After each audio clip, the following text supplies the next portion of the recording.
Welcome to the Love Lab Podcast, the place to be for honest and real talk about relationships and sex. Whether you're a man or woman, single or a couple, this is the show for you. I am your host, Kevin Anthony, and I am here to help you have the relationship of your dreams and the best sex of your life.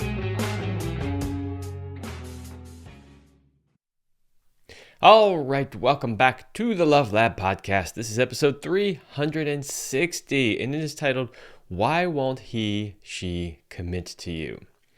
So in this episode, I'm going to be talking about the reasons why people don't commit to their relationship. And I'm going to talk about what do I even mean by commit, how to tell if somebody is not committing, the reasons why people don't commit, and then of course, how can you overcome lack of commitment? So those are the things that I am going to talk about in today's episode. And I think it's kind of an important topic. I think a lot of people end up in relationships that they want to go further than they are, and they struggle with understanding why the person isn't going deeper with them. Sometimes there are some major incompatibility issues, and other times there are simple things that could be overcome with just a little bit of effort. So that's what we're going to talk about on today's show. But before we do, short word from my sponsors. Ladies, did you know that the overwhelming majority of men consider receiving oral sex a must in their relationship? Of course you did, because men have been asking you for it your entire life. But do you feel confident in your ability to give great oral sex? If you tend to avoid it because you don't feel like you are good at it, or if you feel that you are pretty good at it but want to get even better, then my new BLOWJOB Mastery course is for you. I have teamed up with the amazing coach Duong of Eternal Love to bring you a practical and easy to follow course that is guaranteed to increase your confidence and skill when giving oral sex to your man. In this course, you will get all the secrets to mastering the art of oral sex with step-by-step instructions and multiple live demos. Go to sacredfemininearts.com/BJ Mastery. That's sacredfemininearts.com/BJ Mastery. And of course, for the men out there, Power and Mastery 3.0, which is the latest version of my popular men's sexual mastery course. If you're struggling with erectile dysfunction, premature ejaculation, or simply want to increase your skills in the bedroom, then Power and Mastery is for you. Mastering your sexuality is a key component to becoming the man she has always dreamt of and craves. Don't leave your sexual performance up to chance or the throw of the dice. Become a sexual master today by going to powerandmastery.com. That is powerandmastery.com. So we have some skills courses for the ladies, and of course we have the skills courses for the men as well, both of which are designed, of course, to increase your skills, but honestly, to really just make your relationships better. We all know that having a happy, fulfilling sex life is a key component to a long-term successful relationship. And so you want to make sure that you know the skills in the bedroom to, make that component of your relationship the best that it can be. So check those two things out. Okay. What do I mean by commit? Because you'll hear this term thrown around a lot. He won't commit and blah, blah, blah, or she won't commit or whatever it is. The reason why I wanted to start with that is because, even in researching this episode and seeing, what do other experts say, I always have my own ideas. I come up with the idea myself. I know what I want to say about it. And then I kind of give myself a sanity check and I go, okay, what are other, experts out there saying about it? And, how does that compare to my thoughts on it? Sometimes I incorporate both. Sometimes I don't, whatever. But when I was researching this, one of the things I noticed was that so much of the material out there, so many of the articles were really focused around getting the man to basically commit to marriage. And I thought, okay, that's one form of commitment. But that isn't really what I'm talking about here. Because honestly, I think you should be committed to your relationship long before you get to the marriage point.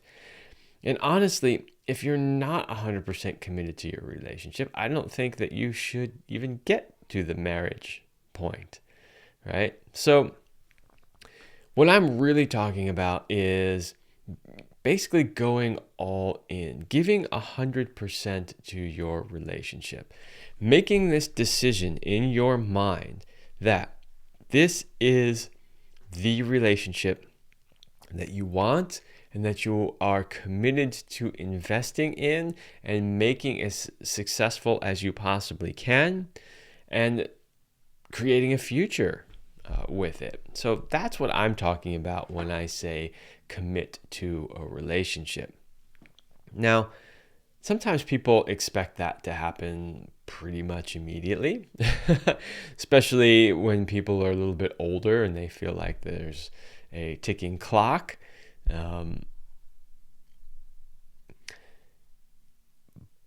I'm saying this because what I want to do is I want to preface a lot of the things that I say after this point with the fact that you do have to give it some time. Do not expect somebody to go all in or give you 100%, in the first couple of weeks or even months that you are dating. Because in that phase, you're just getting to know each other. You're getting to learn who each other is. You're getting to learn how you work together.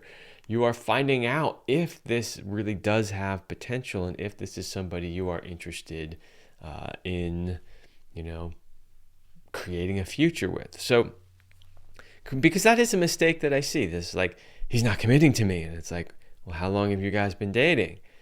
Well, we've been dating for 2 whole months now.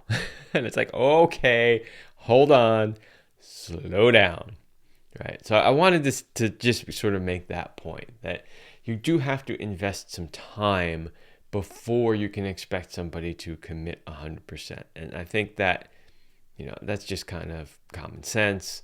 Nobody's going to want to commit. And I shouldn't say nobody, but even if somebody does, in the first few weeks or, 2 or 3 months of dating you is like, that's it, I'm all in, you're all I want, I would still say, okay, that's great, that's wonderful, I'm so happy to hear that, and let's still take it a little slow. There's no skipping the work that it takes to get to know somebody, to build trust, to build depth of connection, right? So there's really no shortcutting that. Okay, so now that we've gotten that out of the way, let's talk about how to tell when someone isn't committing to your relationship. So you see, it was important to sort of preface that because when I give you this list of how to tell, if you've only been dating a short amount of time, you're going to be like, he or she's doing every one of these. See, I knew they wouldn't commit. It's like, no, hold on, slow down. All right. All right. I have a few things here that are potential ways that you could tell that someone isn't committing to you. So, number one, they don't seem invested in you/the relationship. So, are they really putting effort in? There's invested in you and then there's invested in the relationship. So one, are they invested in you? Do they genuinely care about, you and what's going on in your life? Are they interested in, helping make your life better in some way? And then there's the same thing with the relationship. Are they really interested in having a relationship with you? Are they interested in developing this relationship, in taking it deeper, right? In looking at the future of it? So, yeah. One of the ways to tell is they don't seem invested in it. It just seems like something that's kind of convenient when it's convenient for them, right? And we all know, like, relationships aren't always convenient for all of us, right? There are times when things are hard, times where we have to, change what we want to do because there are some things that we need to do, right? But you'll notice that when people aren't invested in a relationship, they don't do those things. Next, they don't talk about the future. And when conversations about the future do come up, they generally try to avoid or redirect or distract or whatever it is. And you'll often hear sometimes stuff like, I just want to be in the present moment. Why do we have to talk about the future? Like, can't we just enjoy it right now for what it is? And it's like, yeah, actually, you should be mostly in the present moment and mostly enjoying it for what it is now. But at the same time, you do want to be thinking towards the future to some extent. And when you're talking about the future, it doesn't necessarily have to be, well, let's talk about, exactly when we're going to get married and, who we're going to invite and what the invitations look like and how many kids we're going to have and where, some of that is okay. But mostly it's just talking about goals for the future. Where would you like to be? What would you like to be doing? How would you like your relationship to look, right? Just the idea that you're even thinking about where this might go and how it might look in the future is important. So if somebody is basically refusing to have those conversations, that is a potential sign that they are not committing to the relationship. Next, they don't open up / aren't vulnerable. So you notice that the person often basically is pretty closed off. They don't really let you into their inner emotional world. They don't open up and share things that are vulnerable. They don't tell you a whole lot about their past or their past relationships. These are all potential signs that they're not really committed to the relationship. Because if you're not committed to being with somebody long term, why would you even want to share all that stuff, right? Like, you don't need to know all that stuff. However, if you are committed to a relationship, you really do want to share that stuff, right? You want this person to know all of these things about you. I remember when Celine passed away, my father came to visit, and my mother did too. They came separately because they haven't been together for many years. But I remember when my dad was here specifically, he was like, all right, I got to help you, compile all the information that you need on Celine so that you can, take care of all the things that need to happen. And I just looked at him and I said, I don't need to compile anything. I know everything about her. Literally everything. Right? So there was no, and it was the same way, I'm sure, for her as well. It's like we didn't hold anything back. We shared everything. And so we were very open about it. So if somebody is not wanting to be open about it, if it feels like they're really holding back or staying sort of closed off, that's a potential sign. Next, they are not emotionally attached / emotionally unavailable. I mean, it's kind of similar to they don't open up, but, not opening up can kind of mean like just not sharing details and things. Whereas when we're talking about emotionally unavailable or not emotionally attached, it means they're really not sharing their emotions. They're not going deep. They're not letting you know how important you are to them, right? Things like that. It's really hard to, I don't even know how you could be committed to a relationship without sharing emotions around it. Now, this does get a little tricky, especially with men, because, so many men have been taught not to share or show emotions, that somehow emotions are weak and it's not masculine and that sort of thing. And so don't take this as an absolute sign. Oh my God, he's not sharing his emotions, so therefore he must not be committed to the relationship. That's not always true. This is why I say these are possible signs. Sometimes it's a combination of different signs together that will tell you they're not committed. So be a little careful with that one. Don't automatically assume that just because he's not sharing his emotions, that he's not committing. It might just be that he's never really shared emotions before. He's never really opened up emotionally, and that is a growth edge for him. So, but it is also potentially a sign, because some people will intentionally not open up emotionally because they don't want to establish that deeper emotional connection, because they know that they're not committed to the relationship. And the deeper and more established that emotional connection is, the harder it is to walk away later on, right? All right, and the last one is they're too self-centered.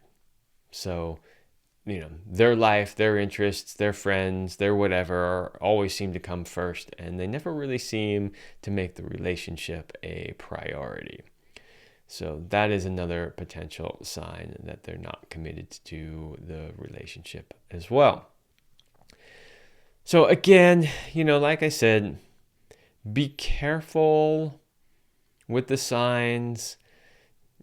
Don't spend too much time looking for the signs. See, I knew it. I knew he wasn't committed to me because he did that thing, or he avoided talking about the future, or he made his guy time more important than the event I wanted to go to, or whatever it is. Look at the relationship overall and look and see how many of these things are potentially present, and that can give you an idea. And then once you have an idea, it's like, okay, I feel like he or she is not committed to this relationship. Does that mean it's all just, that's it, forget it, they're not committing, I knew it, they're just incapable, and I should just move on? No, it doesn't necessarily mean that at all. As I mentioned at the start of this show, there are reasons. Some of them can be overcome and some of them can't be overcome. So that's a perfect segue into, let's talk about some of the reasons why people don't commit. Okay, number one, they don't believe that they are ready. This is an interesting one because I have this conversation a lot in regards to multiple different topics. In other words, not just why people don't commit. But one of the things that you should notice, especially if you're old enough at this point in your life, is that pretty much all of the really big, important things in life that, you were about to do, you didn't really feel ready for them, did you? You never really are truly ready to get married. You're never really truly ready to have kids. You're never really truly ready to buy that house, right? And this is kind of a trap that people get caught up in, which is like, I'm not ready yet. And, once I achieve this, or once I make this amount of money, or once I have this job title, or once I'm established here, or whatever it is, then I can do X, Y, or Z.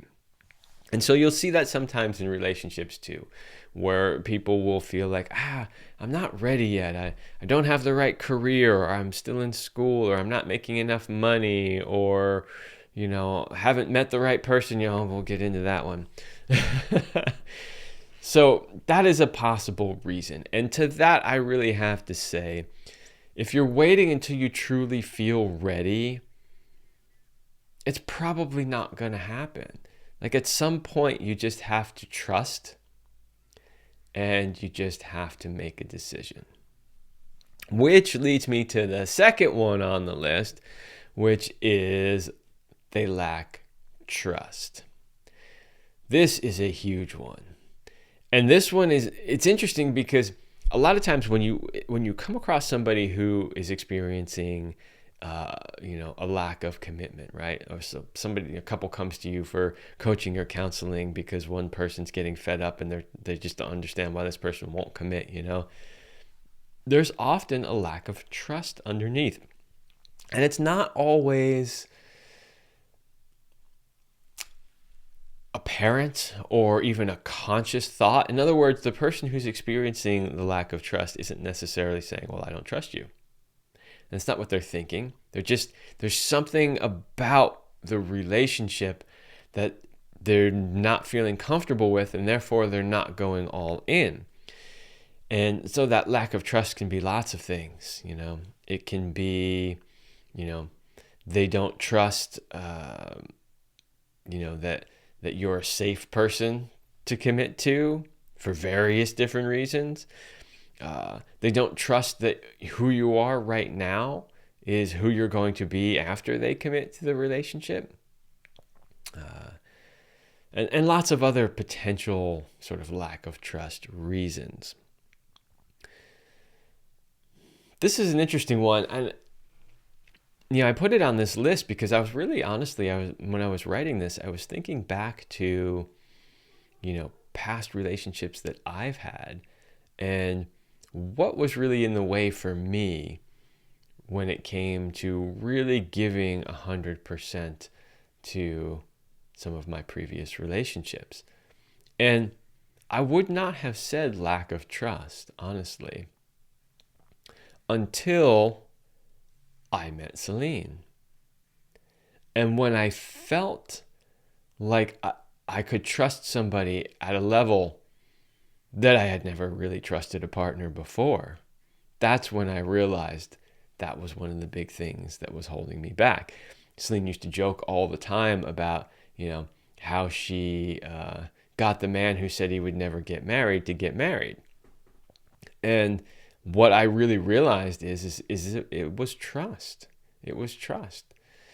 There were too many times in past relationships where partners presented themselves one way and were able to keep it up for a significant amount of time until there was a pretty darn good, I want to say, level of commitment. Like we'd gone pretty deep. We'd been together for a while, only to have them significantly change their whole personality in some cases.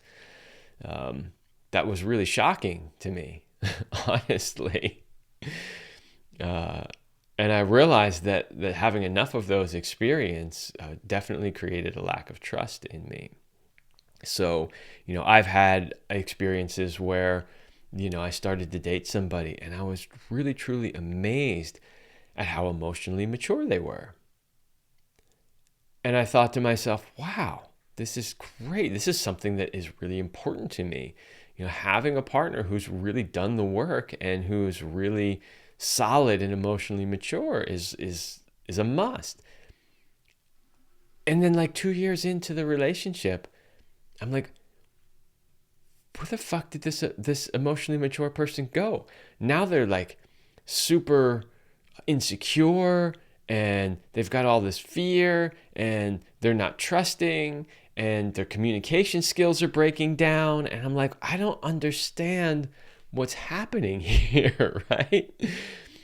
So I've had that happen. I've had people who, showed up in the relationship as, a particular way, only to then radically change in who they were later on. I've had people make commitments to me. It's like at the beginning of a relationship, state very definitively and clearly, this is what I want in the relationship, only to have that massively change later on, right? So, and the thing is like, I don't expect people to always be the same. And, once they say something at the beginning of a relationship, they are bound to always, feel that way or be that way. That's not what I'm saying. But what was an issue for me in those is the very sudden shift. It's one thing, if you say, well, here's who I am. And then over time, when you're together, like you grow, you evolve, you learn, things change, right? I mean, okay, that is okay. That is somewhat normal. But just all of a sudden dramatic changes in who somebody is or what they want or what's going on. And that makes you a little hesitant, right? So then you go into the next relationship going, is this going to happen to me again? Is this going to be another sort of Jekyll and Hyde situation? And that's often how I felt. So that's how lack of trust showed up for me in past relationships. And I honestly didn't really realize that was the pattern that was happening. Of course, because it's always harder to see your own patterns than it is to see other people's patterns. But I didn't really realize that until I got into a relationship with somebody that I just trusted unequivocally. And then I realized, oh, that was a big piece that was missing for me. Okay, next. They were hurt in past relationships. That's kind of part of what I was talking about. But it is significant enough that it does warrant being its own separate item on this list.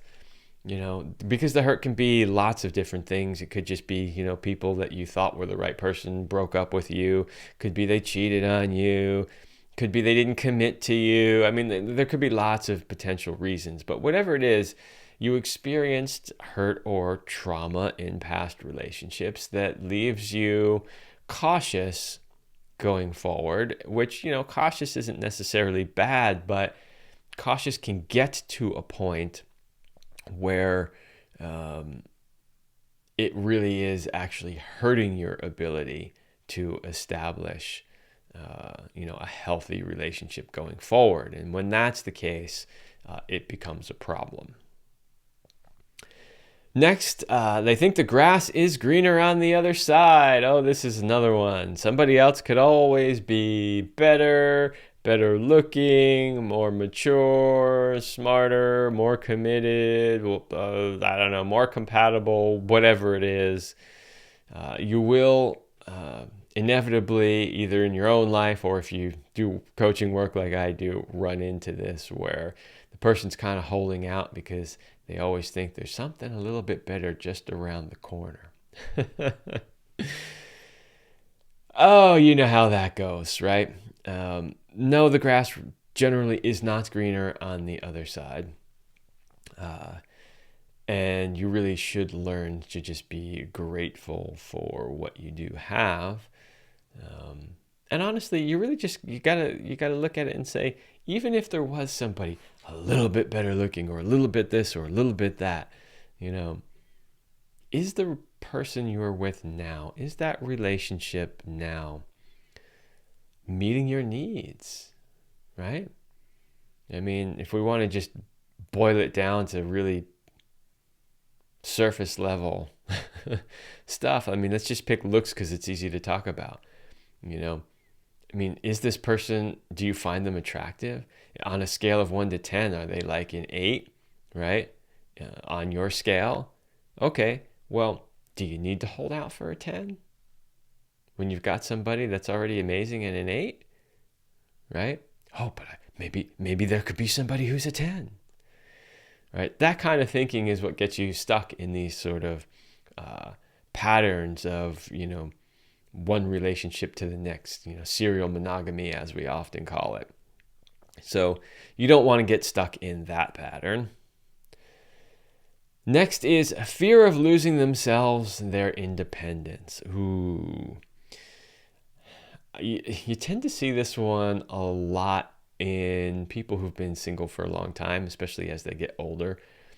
For whatever reason, sometimes it's their own choices and sometimes it's just the way life is. But people get really used to, being their strong, independent selves. And then if I get into a relationship, I might lose that, You tend to see this a lot with, older single women because they've had to be the single mom or, wear the pants in the household, whether it was just them in the household or somebody else, because there wasn't a man present. And then when a man shows up and wants to fill that responsibility and say, all right, I'm here, I'll wear the pants, I'll take care of it, they're like, I don't think I want to let go of that. Even though if they're really honest with themselves, most of the time what they really want is they do want to let go of it and they want to be able to trust a man in those things. But they just have a fear that what happens if I let that go and this doesn't work out, right? Next is fear of emotional depth. This is definitely a reason why people often will not commit, because to commit means you're going to have to go deep, you're going to have to open up, you're going to have to be vulnerable, and you're going to go to depths that maybe you're afraid to go to. And part of the reason why you may be afraid to go there is because you don't want to face your own emotional depths. It's not so much that you're afraid of the other person's emotional depths, but you've got unresolved trauma or fears or, emotions that you have not dealt with. And if you commit to this relationship and you commit to going deep, these things are going to come back up again and you're going to be forced to deal with them. So, yeah, that is definitely a pretty big reason why people don't commit in relationships. I would say, well, all right, let me finish the last one on this list that I have, and then I'll tell you which ones I think are the most prominent ones that I see. Next one is no one is ever good enough.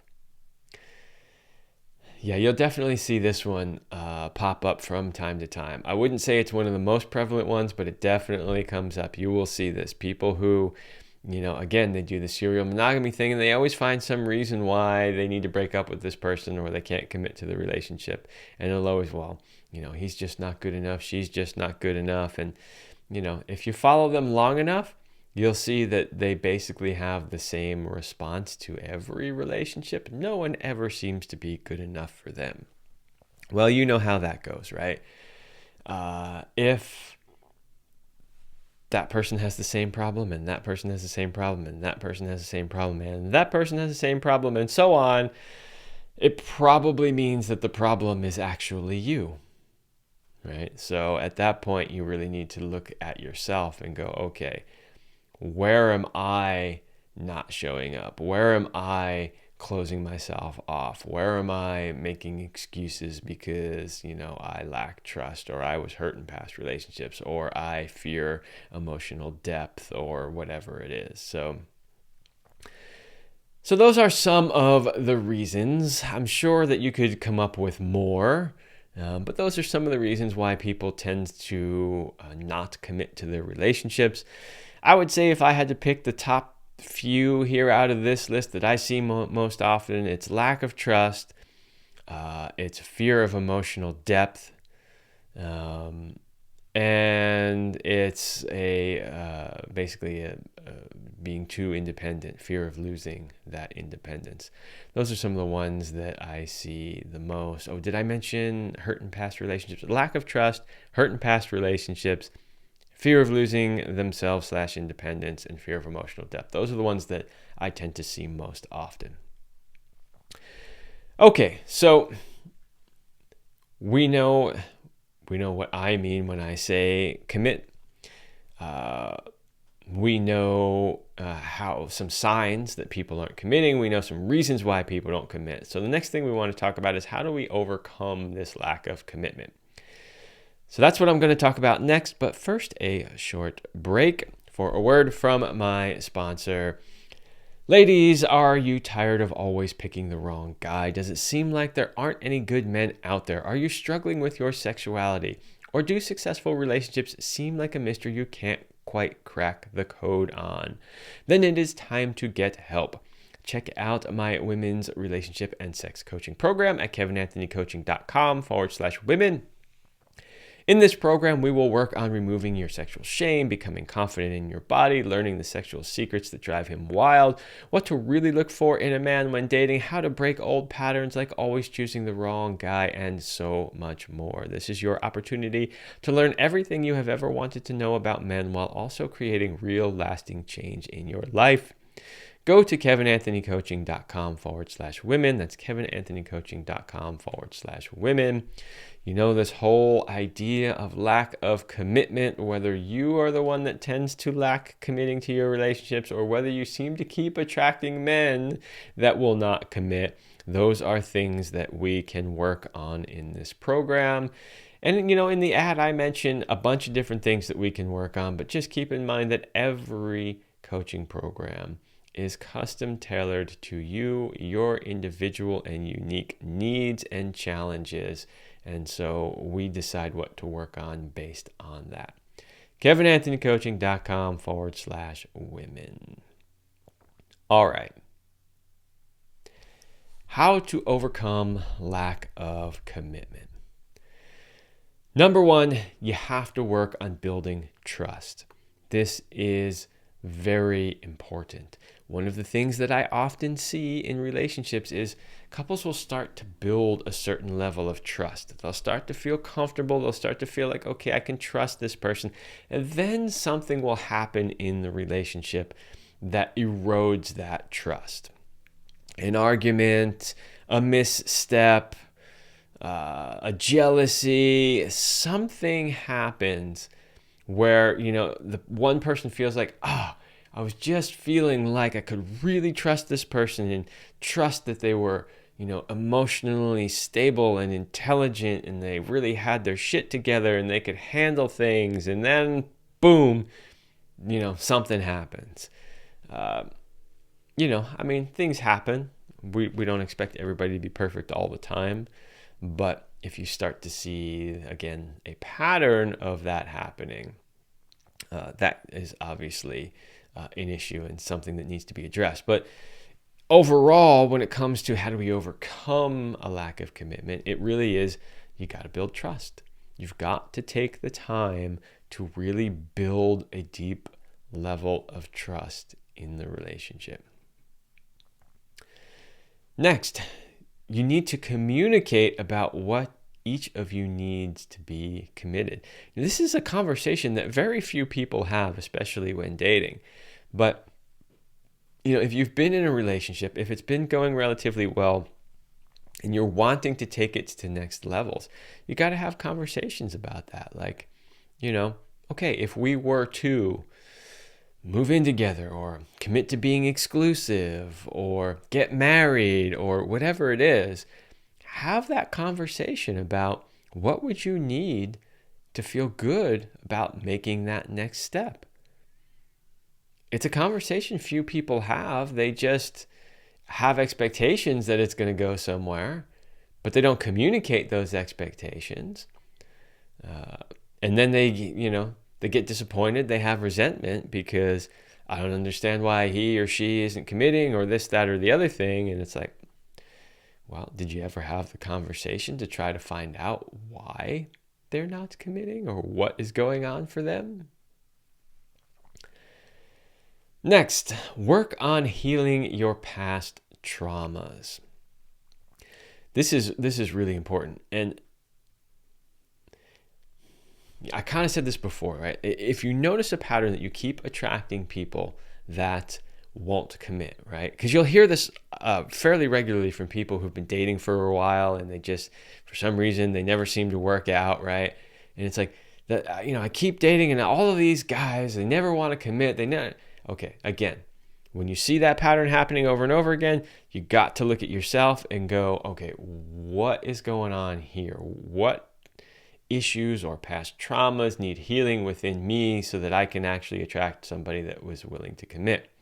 So that's one of the first questions I ask people when I'm finding out their dating history, and I see this pattern emerge that there's constantly with guys that never want to commit. I always say to myself, okay, what's really happening here is you don't want to commit to the relationship. So you keep choosing men that will not commit.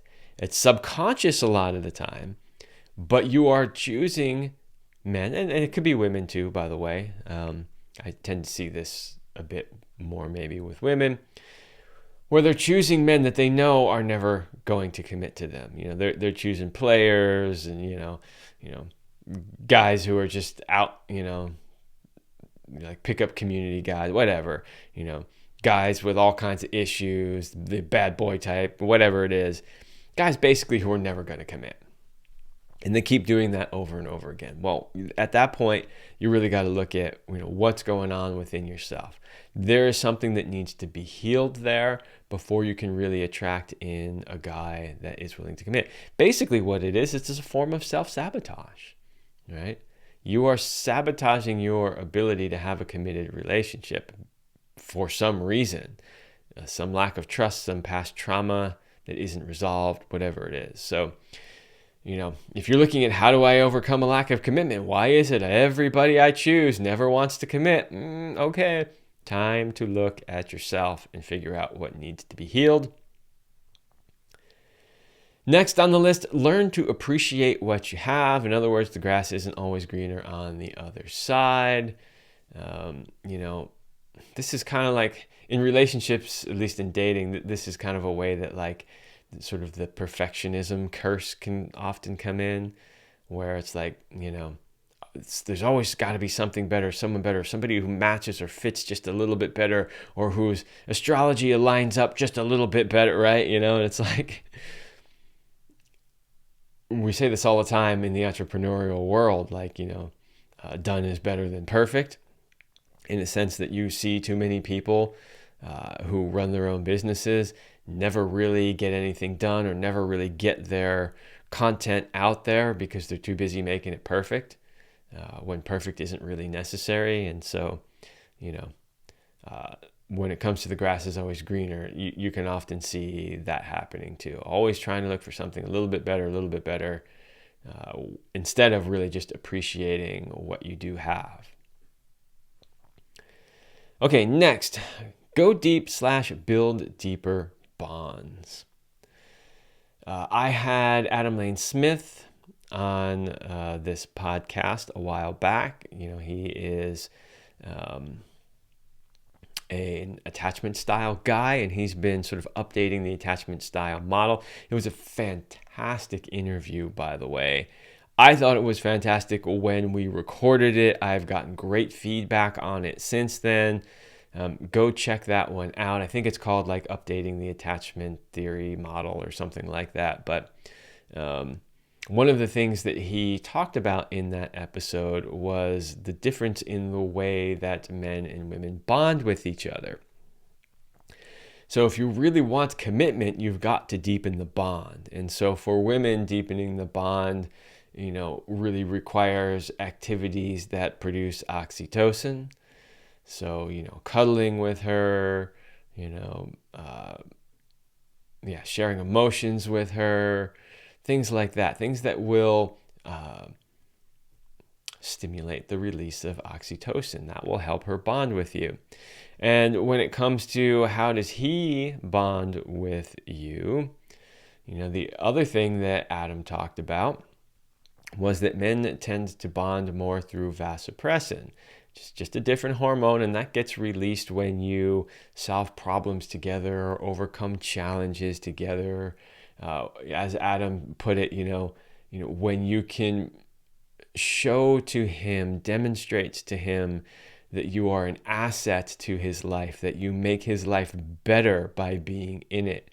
That is one of the ways that you can stimulate the release of that vasopressin and build deeper bonds.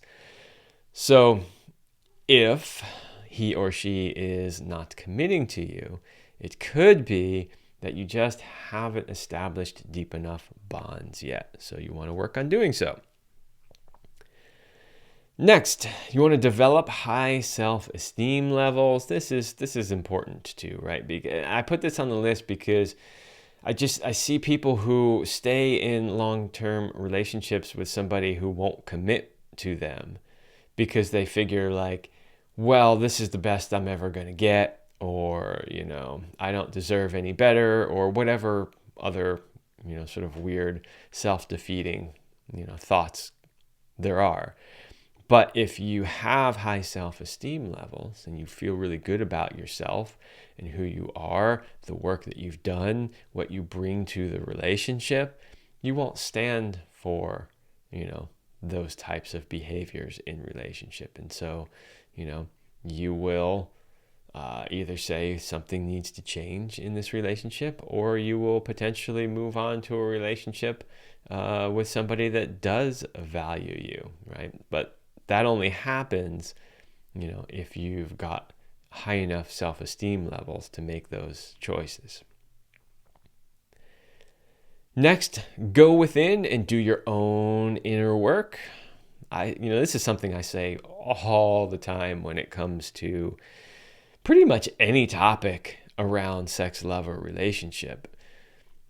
Too many people want to look outside. It's always their partner's fault, their partner's problem, something he or she did, didn't do, isn't doing, won't do, whatever it is. But the reality is a lot of times the work really starts from within. So, I'll hear this very often when somebody is, deciding whether or not they want to do coaching with me, and they're like, well, I don't know, I'm single right now, maybe I should just wait until I get into a relationship.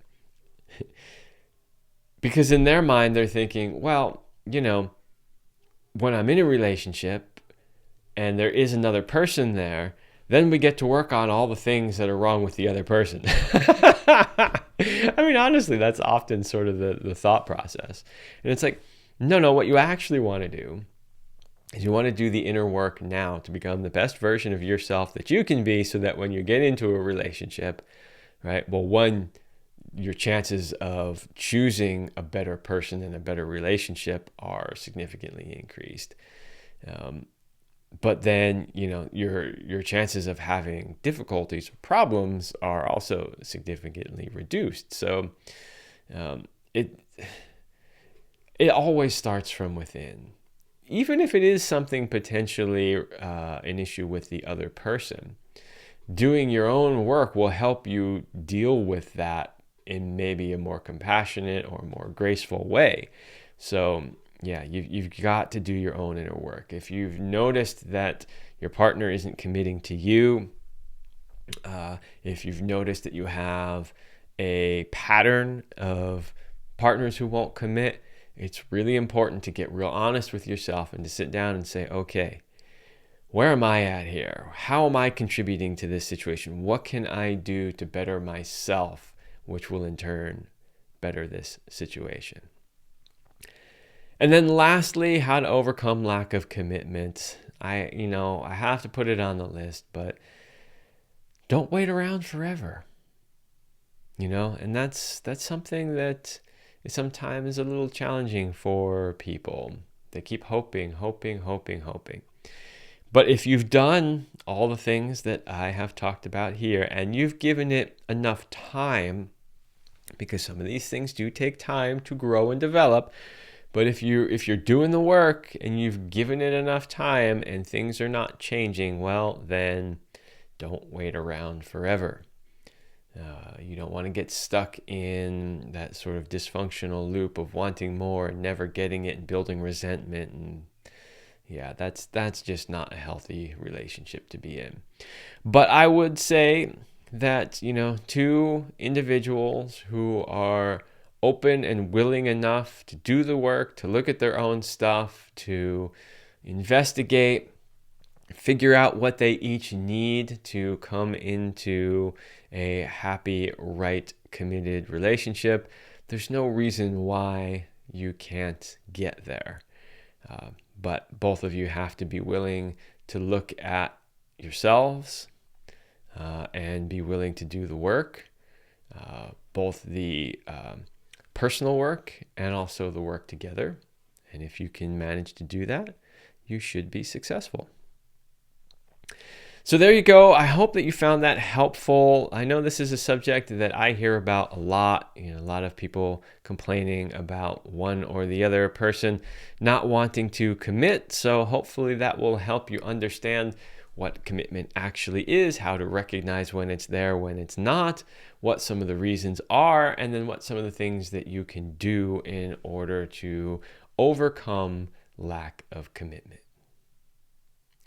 All right, everybody, that's all I have for this episode, and I will see you next week.